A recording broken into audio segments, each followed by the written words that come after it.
पहले अपने मुख में डालने लगे और कहने लगे कि मैं इसमें आपको ब्रह्मलोक देता हूँ। तभी ब्रह्मा जी काँप गए, अरे ये ब्रह्मलोक दे देंगे तो हम कहाँ पर रहेंगे। इंद्र विचार करने लगे, यदि ये इन्होंने इंद्रलोक दे दिया तो हम कहाँ रहेंगे। इस प्रकार से भगवान ने जैसे ही तीसरी मुट्ठी खाना चाहा, तभी रुक्मणी जी ने आकर के उनका हाथ पकड़ लिया और मन में कहने लगी कि हे स्वामी, ये आप क्या कर रहे हो। यदि आपने वैकुंठ भी दे दिया तो आप कहाँ पर रहेंगे। आप सुदामा बन जाएंगे और सुदामा आप बन जाएंगे। इस प्रकार से आज रुक्मणी जी ने भगवान श्री कृष्ण से कहा और वे चावल लेकर के सभी पटरानियां आपस में बांटने लगी और स्वयं खा लिए। इसके बाद भक्तों आपको बताएं, सुदामा जी का जाने का समय आया। अब सुदामा जी ने अपने मित्र से कहा कि मित्र, मैं अब वापस जाता हूँ, वापस चलता हूँ। तब कृष्ण ने कहा कि ठीक है, चले जाओ। भक्तों आपको बताएं कि प्रभु ने सुदामा जी को रोका क्यों नहीं। उन्होंने इसलिए नहीं रोका, कहीं उन्होंने सोचा कि यदि मेरे मित्र को अभिमान हो गया कि अरे ये तो द्वारिकाधीश होकर के मुझे रोक रहे हैं, इसलिए उन्होंने रोका नहीं और कहा कि ठीक है। और सोचने लगे कि यदि मैं खुद से बोल देता कि चले जाओ तो सोचने लगते कि अरे ये कृष्ण कैसा है कि मुझे भगा रहा है। और सुदामा जी मन में विचार करने लगे कि अरे मुझसे सुशीला ने कहा था, लेकिन वो बात तो मैंने द्वारिकाधीश से कही ही नहीं और मैं वापस जा रहा हूँ। भक्तों, जो वस्त्र भगवान ने सुदामा को दिए थे और आभूषण दिए थे, वे भगवान ने वापस सुदामा जी से ले लिए। उन्होंने क्यों लिए? क्योंकि यदि महल के प्रजा सोचती कि अरे ये तो गरीब था, ये तो गरीब होकर के आया था और देखो अपने मित्र के यहाँ से राजा बनकर जा रहा है, और यदि उनके मित्र का कोई अपमान करते तो वे सहन नहीं कर पाते, इसलिए उन्होंने वस्त्र और आभूषण वापस ले लिए। अब सुदामा अपने घर को प्रस्थान करते हैं, अपनी कुटिया को प्रस्थान करने लगते हैं। तभी रास्ते में विचार करने लगे कि अरे अनेकों प्रकार के विचार आने लगे। तब सुदामा अपने घर पहुँचे तो घर जाकर के क्या देखते हैं कि अरे यहाँ तो मेरी कुटिया थी, मेरी कुटिया कहाँ चली गई और ये महल किसका है, कहीं मैं गलत रास्ते पर तो नहीं आ गया। इस प्रकार से सुदामा जी सोचने लगे और महल के बाहर बैठ करके रोने लगे। तभी भगवान ने आज्ञा दी और महल बना। इसके बाद सुदामा जी महल के बाहर बैठ करके रोने लगे। तभी सैनिकों ने कहा कि अरे अरे तुम कौन हो, तुम क्यों रो रहे हो। और जाकर के सुशीला को बताया। सुशीला से कहा कि अरे बाहर महल के बाहर कोई ब्राह्मण बैठ करके रो रहा है। सुशीला ने जैसे ही बाहर गई और बाहर जाकर के देखा कि अरे ये तो मेरे स्वामी हैं, और कहा कि स्वामी आप रो क्यों रहे हैं। तब सुदामा जी ने कहा कि अरे देवी आप कौन हैं, मैं आपको नहीं जानता। तब सुशीला ने कहा कि अरे मैं तुम्हारी पत्नी सुशीला हूँ, द्वारिकाधीश ने हम पर कृपा की, तुम द्वारिकाधीश से मिलने के लिए गए थे और देखो उन्होंने हम पर कृपा की है। आज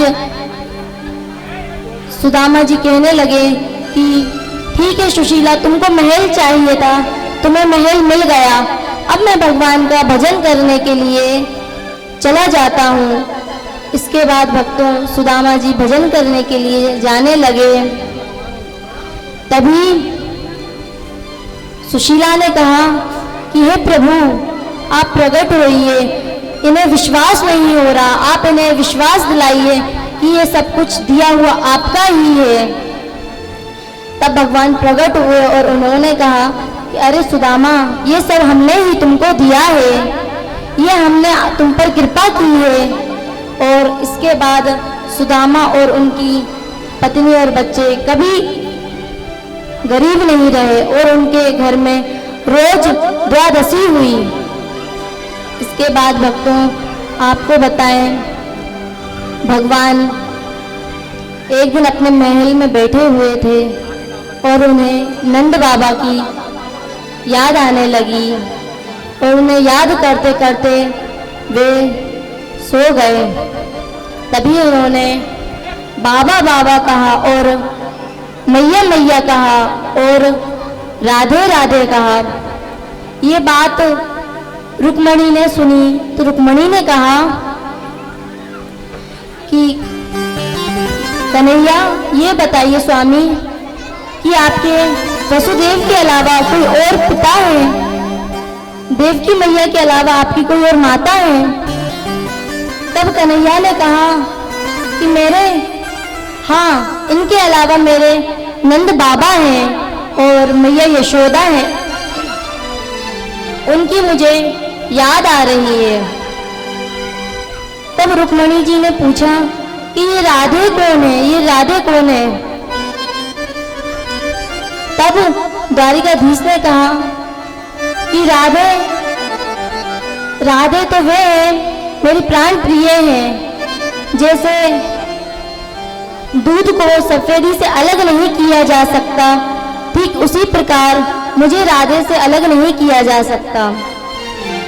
और कहने लगे कि राधा रानी को 100 वर्ष का वियोग सहन करना पड़ा। आज भगवान ने राधा रानी को पत्र लिखा और कहने लगे कि हे राधे, तुम्हारे 100 वर्ष का वियोग पूरा हुआ, अब तुम हस्तिनापुर आ जाओ और ये बात नंद बाबा को बता देना और मैया यशोदा को बता देना और सभी ग्वाल वालों को और गोपियों को बता देना और उन सभी को लेकर के आप हस्तिनापुर आना। हम भी वहीं पर हस्तिनापुर पर मिलेंगे, मैं और रुक्मणी जी आ रहे हैं। इस प्रकार से आज भगवान हस्तिनापुर गए और वहां राधा रानी से मिले। तब रुक्मणी जी ने कहा कि हे प्रभु, हे स्वामी, क्या मैं भी राधा रानी से मिल सकती हूँ? तब द्वारिकाधीश ने कहा कि क्यों नहीं मिल सकती, जरूर मिल सकती हो। तब रुक्मणी जी राधा रानी से मिलने के लिए गई। तभी बाहर उनकी सहेली खड़ी हुई थी जिसका नाम ललिता था। उसने कहा कि आप अंदर नहीं जा सकती, क्योंकि राधा रानी कृष्ण से 100 वर्ष का वियोग सहन किया उन्होंने और तब से वे सोई भी नहीं।